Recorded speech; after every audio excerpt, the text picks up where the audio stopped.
Undead Sages podcast, where we take advantage of time travel to talk to long dead wise men and women.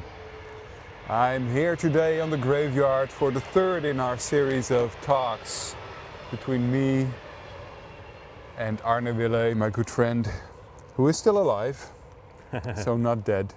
But we are, as I said, on the graveyard, having one of our philosopher walks. Yes. So the object of these get-togethers is to talk about the philosophers that we interviewed, and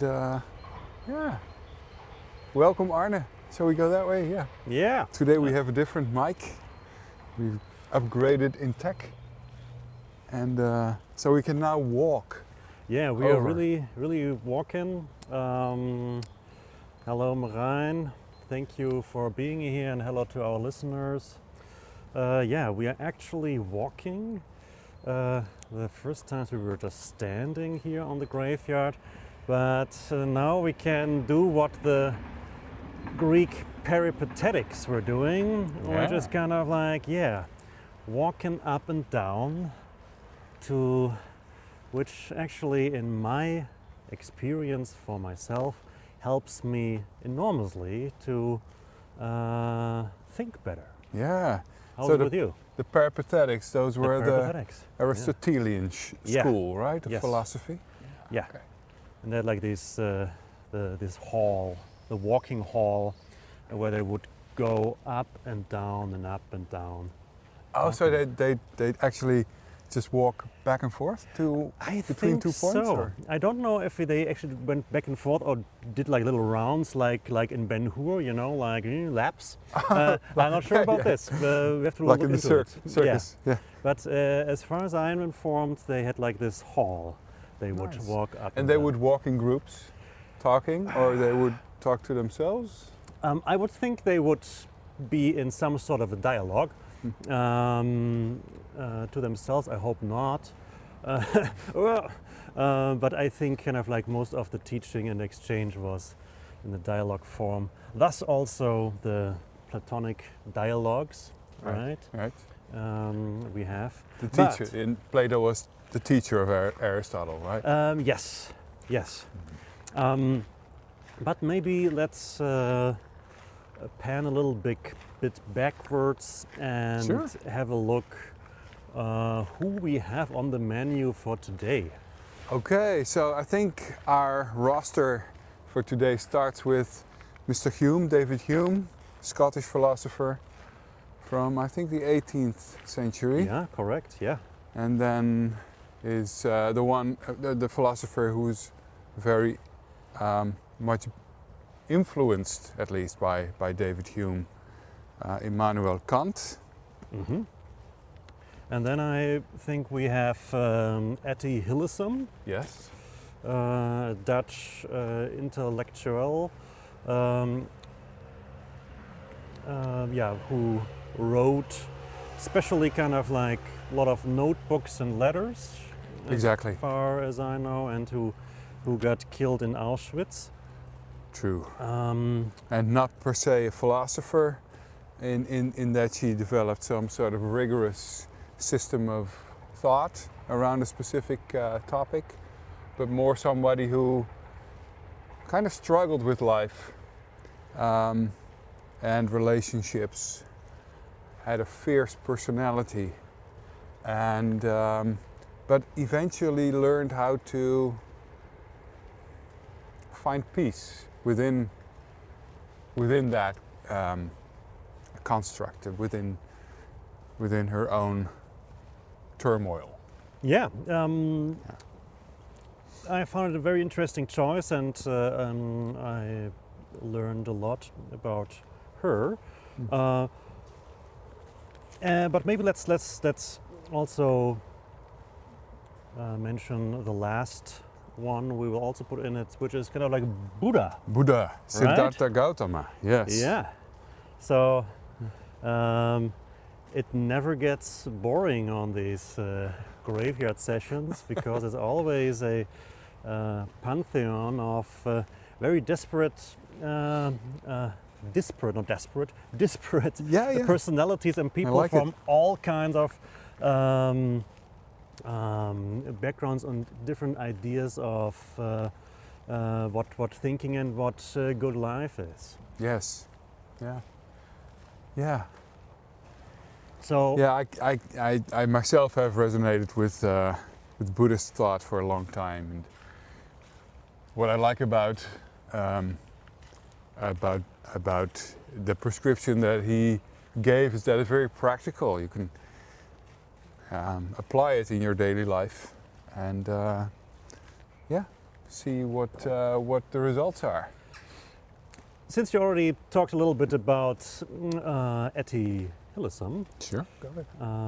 also saying she didn't really develop a system or whatsoever. Like, oh yeah, is she actually is she a philosopher? Could we not also ask kind of like, hey, is Buddha a philosopher? Because good question. From the idea of he definitely built up some sort of system, right? But he definitely has a maybe different toolbox or different methodology than what we think in our Western Hemisphere of traditional philosophy, right? True. Yes, I think to maybe broaden the scope of what we do on the Undead Sages podcast. It's not just philosophy. It's also sages, people who have been of influence on others and who have developed methods, practical methods or thoughts that could help lead a good life. Yes. Yeah. No, that's actually a very good point, because philosophers don't necessarily are wise men or women, right? Like they may find out something interesting, but do they all live good lives or like are interested in the good life? Not necessarily so. No. Yeah, I think that's true. Yeah. But could you please talk a little bit more about Hillism? Of course. What drew you to her to invite her on the podcast? So I didn't know much about her until a few years ago when my then girlfriend, who's now my wife, started reading her memoirs, her letters, and she was very much affected by them. She talked about it, and then also her, my mother-in-law, I guess you'd say. Her parents are separated. My wife's parents are separated, so her dad encountered another partner. His new partner was also a big fan of Hillism. And so I got to know a little bit about her. What struck me about her was the way she was able in her very tumultuous life to find peace. And to find peace not through shutting off or becoming bitter or becoming insensate, but by opening up to the full emotionality, feelingness of everything. And that to me resonated quite strongly with certain Eastern practices and philosophies I had encountered before. So I thought, hey, there's a nice link here. So definitely. Kind of like after I heard the podcast with her, and then the first one of the Buddha, I saw, oh yeah, there's a connection. There is a connection, yes. I don't know that she's overtly inspired by Buddhism, but she was, I think, inspired by somebody she met and who she had a romantic, not a romantic involvement per se with, but at least romantic feelings towards, and who was her mentor, psychotherapist. Yes, I read about it, yeah. Yeah. I also read actually that she established kind of like a practice which she called her Buddhist quarter hour. Oh, okay. Um, So I didn't know that. Yeah, where she would kind of like try to do what we may call a transcendental meditation, right? Like where she kind of tried to not think and open herself up to what there is. Oh, Yeah. yeah. And so I thought, oh, that's great. And also, what I really liked in following her life, that she we can also learn from her how to integrate practices into our life.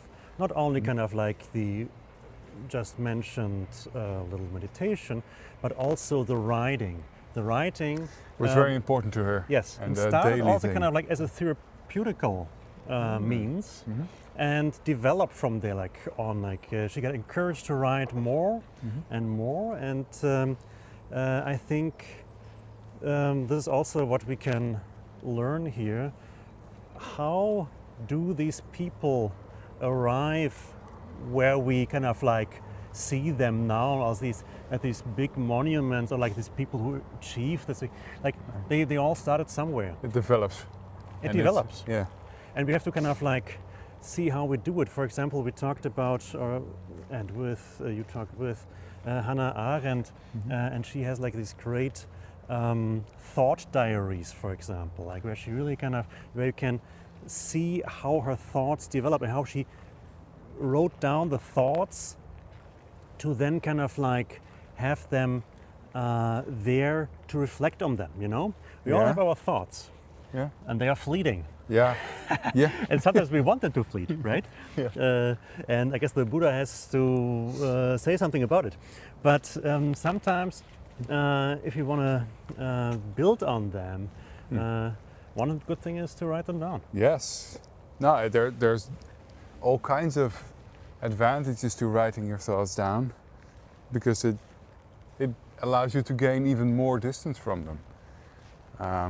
I mean, the thought can be quite oppressive if it's if it resonates with you in some way, either positively or negatively. Writing it down can give you some peace, because you know it's somewhere else. It's already I see. you've decentralized it in a way. You put it out. Yeah. Well, so I think we have like at least now two different also kind of functions of that writing can have. On the one hand, what I maybe was saying is kind of like writing something down to actually reflect on it again, right? And not that you said something really different, but I think there's a different aspect and a different function here. Yeah. Writing something down to also get it out of your system in a sense, right? Yes, and also to clear your head. Yeah. And to make room for Yeah. I think the two are compatible. Yes. Because Yes. I've often noticed that when I'm writing things down and the free flow starts to happen, something new arises. Yeah. Which is better than the original thought. It builds on it and, you know, nuances it, extends it in all kinds of ways. Yeah, so. Yeah, so there's this technique called the morning pages. It's a creative writing technique where like in the morning you at best by hand write 3 pages in a big cursive, just what comes into your head. And just no matter what it is, you just write it down, and it's been referred to, there's the train, Yeah. it's been referred to as kind of like a writing meditation, because you let everything, you don't censor yourself, you just let everything out. You think kind of like, oh yeah, I'm having this bad feeling It's because like of my boss. flow of consciousness. Letting it out, Yeah. whatever it is. Yeah. And the thing is, you are not allowed to stop. You just have to ride it through. I remember my very good. mother-in-law, in the parentheses,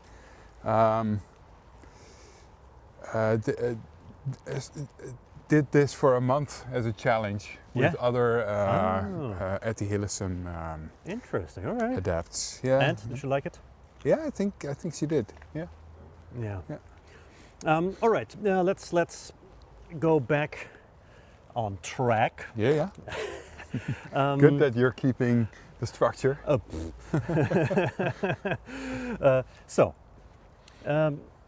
I want to connect to what you said, oppressive thoughts. Oppressive thoughts. Yeah. So,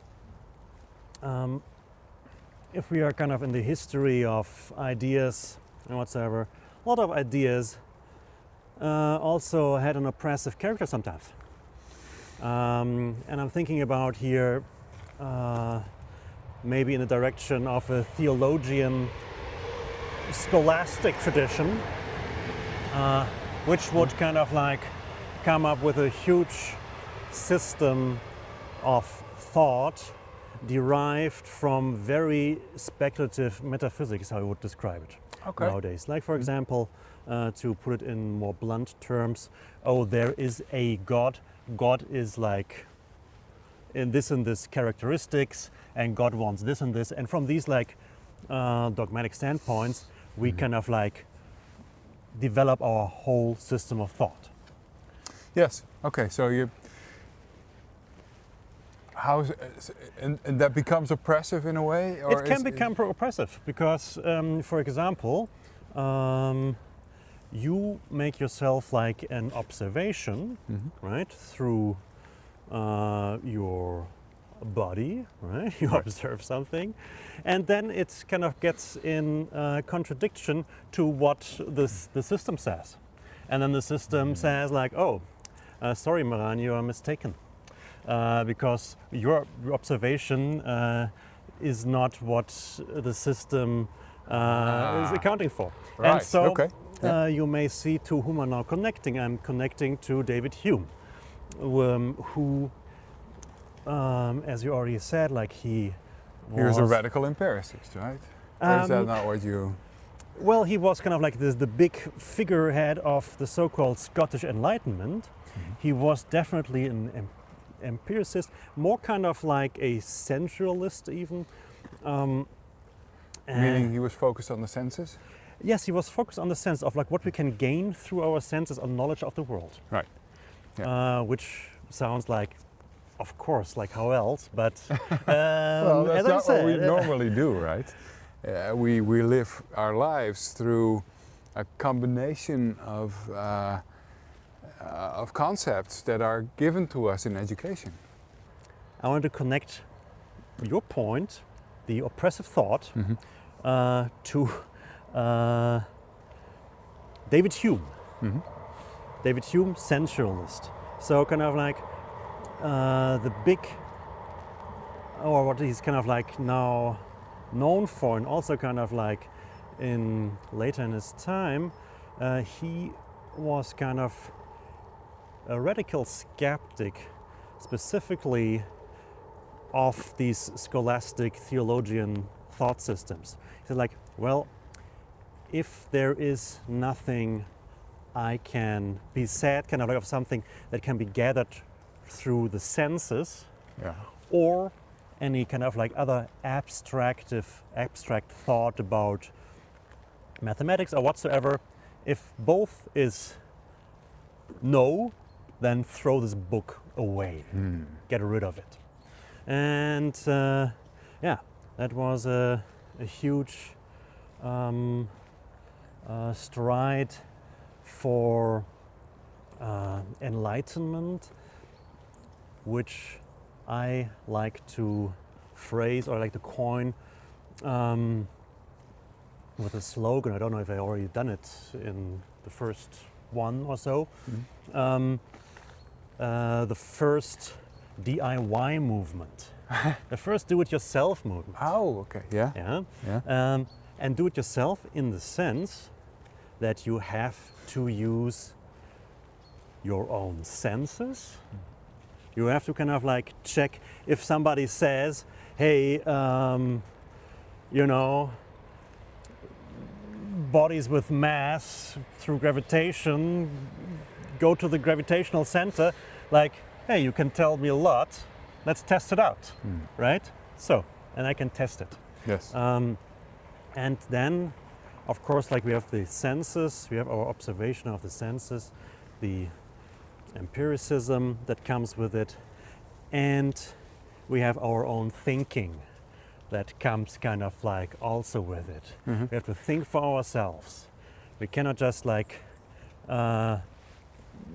do what the priest tells us, do what the doctor tells us. Hey, we always have to kind of like think along and think with our faculties and kind of become our own critic, right? Like the critic of what is being told to us of the world, what we telling to ourselves, and also which then gives rise to a movement of self-perfection, which is interesting. Yeah? Like so, because we're also criticizing ourselves and saying, hey, how can we do better? It's also like the idea of there's actually a history, and the world history goes somewhere. Like there's a point where we're striving to. We got all new thoughts that come with enlightenment and with actually this turn to grounding our thought and what we will know in our senses, in our own critical capacity. Nice. Yeah. That's a very nice summary of Hume's contribution, I think. Oh yeah, no, like it's just amazing because we take this all for granted. It's all normal for us. Like Yes. we live in this world, like oh yeah, but this all it has historical points where it starts, and let's go, since we are already there. Sure. Let's go directly to Immanuel Kant. Because he built further, right? Oh yeah. On Hume. Oh yeah. Yeah. He actually writes in the Critique of Pure Reason, like he dedicates it to Hume and says like, yeah, Hume who abruptly took me out of my dogmatic slumber. Yeah. And so he kind of got inspired by this rigorous critique that Hume did. Yeah, Immanuel Kant, a little bit later, still 18th century. This time you visited him in Königsberg, right? I did, yeah, because that's where he was, right? He didn't move far from the place. No. Yeah, it's been a note of sorts, I think, Königsberg in the Undead Sages podcast so far. Yeah. Because Hannah Arendt was from there. Indeed. And remembered fondly her walks in the footsteps of Kant. Yeah. There may have been another, but I don't remember who that may have been, who also was from Königsberg.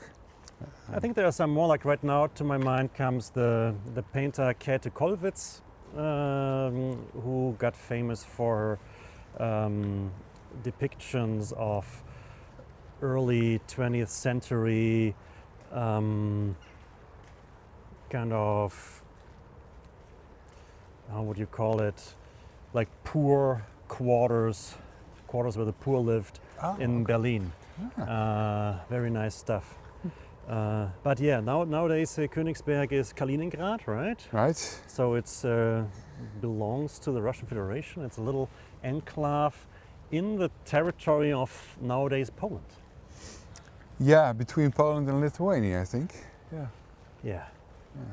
Yeah. So good old Immanuel Kant.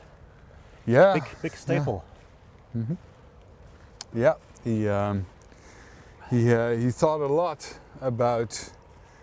I remember him talking about the how do people know? How are we capable of knowing what we know?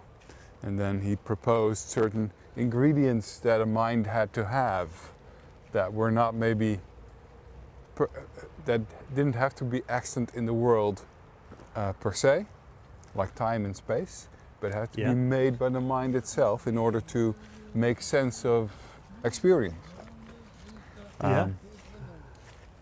That's a very interesting way of looking at things. I think that's the exit That's of the exit. Yeah, another lab. Yes, kind of like. So, this is what's being called, or what Kant is calling, another kind of a Copernican revolution. So Copernicus, who started the Copernican revolution, that we don't see anymore the Earth as the center of the universe, but like in the astronomical sense, the sun. Actually, the Earth is going around the sun. Yeah. And so kind of like it's a total change of perspective. Perspective, yes. Yeah. And Kant's Copernican revolution lies in this, what you already mentioned, that time and space is not external of us, like a given entity of the experienced world, but we are putting it in the world. We need it. Our minds need it in order to be able to make sense. Like. So and if they need it, scaffolding in a way. It's like a closet to keep our memories or keep our concepts about the world. Well, at least the way how we experience it, and there's no choice to be made of. Like we experience in space and time, right? But kind of the idea that it's not an objective thing outside of us, and actually, what then in the 20th century with the theory of relativity and something, actually proven it, right? Like that time is relative, right? Like time isn't the second goes like this every. No. If you're kind of like chill a little bit too long at the event horizon of the black hole, time definitely goes a lot different. Yeah. So when you speed up meaningfully, yes. in relativity, in the sense of relativity. So if you speed up like 10% towards the speed of light, then you'll age 10% less, relatively, I think. I don't know I'll trust you on that. Oh yeah. But I'm also not planning on accelerating myself there. But so this is like the one point that Kant is making, and so Kant has this huge project going on of first, like in the way of epistemology, like to sort out how we actually can know something, right? Like how the process works in philosophical terms. And this is what he will lay out in detail in the Critique of Pure Reason, 1781. And he would, after that, so he would work for 10 years on that book. It's an amazing effort. And then he would write 2 more critiques for his so-called critical project. The Critique of Practical Reason, so kind of like ethics, and then Critique of Judgment, which is about aesthetics in a sense. All right. I don't want to go too deep now into more of Immanuel Kant. Maybe since we started already talking a little bit about the lives, which I find also interesting. Immanuel Kant lived a very interesting life. Did you know? No, I did not know. So you already mentioned he kind of like stuck his whole life around in Königsberg, which is true. Yeah. And he was kind of like a private tutor for, it was a normal kind of like job after you studied, and not many people could afford to study, so he got a stipend and stuff. And he always wanted to become a professor for philosophy, which is hard to do nowadays, but then it was also very hard. And he got all these appointments by the King of Prussia, who was the also like master of the universities. Oh, you could become professor of literature, which would actually include to write the annual birthday poem for the king and stuff. And so he kind of like, he declined the whole time. So he got like all these calls for different professorships, and he declined it until like, I think he for like 10 years didn't. He stayed a tutor? He stayed a tutor, and I think, I'm not entirely sure, he also became like a kind of a private lecturer. Oh, okay. And so what I also want to mention is that Immanuel Kant, who sometimes is kind of like depicted as this very kind of like rigorous but kind of like boring person. Oh, he always lived in Königsberg. He always went at 2 p.m. sharp for his walk, right? Yeah. He did everything after the clock, and actually that's true. Like his routines were very important. Yeah. Which he actually got from a good friend of his, Mr. Green, who was a Mr. Green? Mr. Green, yeah. He was an English tradesman he was good friends with. And Mr. Green was all by the time. He always had his watch, and his maxim was always kind of like, always be on time, always get your stuff. Yeah. And I'm just mentioning this because Immanuel Kant was very interested in the whole world. So he studied, or he taught, not only philosophy, he taught physical geology. So like, how is the Earth actually built, the Earth crust and stuff. Yeah. Like, and he. It's something like geology, but it's quite different. I think they still teach it here in Utrecht. Yeah. No. Physical geography. Yeah. Physical geography. That's right. Not Geography, geology. Yeah. Physical geography. That's the. And he also wrote a thesis on how the moon actually got formed, which is kind of the explanation that we have nowadays too, like a big asteroid rammed Earth and then splintered off. The Gaia hypothesis, I think it's called. Well, the Gaia hypothesis is that all landmass was one in the beginning. Pangaea, I think. Oh, really? So isn't the Gaia that the Gaia? hypothesis? No, I think it's that the Earth actually, or no, the Moon. Basically what you just said. Oh, really? So I didn't know it it was had like this nice name. Well, all I want to say is he was not only kind of interested, but also teaching all kinds of subjects around philosophy, and he had like this great. We're not talking about Mr. Green anymore, right? No. It's all Immanuel Kant. Mr. Green just had a short Cameo. short cameo. Yeah. So, but he eventually got his Professorship. Professorship. Yes. Yeah. Yes. Okay. He got it, and in Königsberg, I think he also got one offer before in Halle, but he also declined that. You wanted to say where he was? Yeah.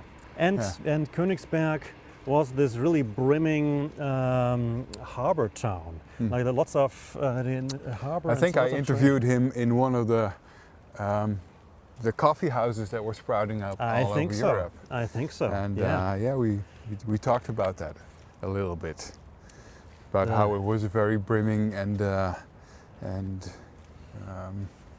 dynamic place because of the harbor Yeah. and because of the intellectual climate. Indeed. And yeah, he had like these lunch societies where he would invite up to 5 people on a daily basis to his lunch table at home. Mm-hmm. And there was only one rule: I can talk about everything except philosophy.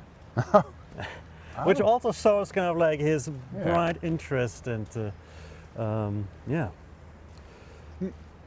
So Interesting. yeah, and there would be like a lot of things to say, but time is short. Yes, I was thinking the same thing. We've had a nice walk. We're still having a nice walk. We do. Did you want to talk about the Buddha, or Well, who doesn't want to? shall we keep him for another time? Because I that's- think we've been talking for some while now. Yeah. Well, since the Buddha also is so far a 5-part series, am I 6, I think. But 6 yeah. even? Yeah. Yeah. Let's maybe then give the Buddha one more round of silence and peace, and Yeah. talk about him next time.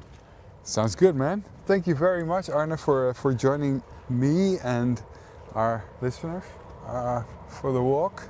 Was a pleasure as always. And talk to you next time.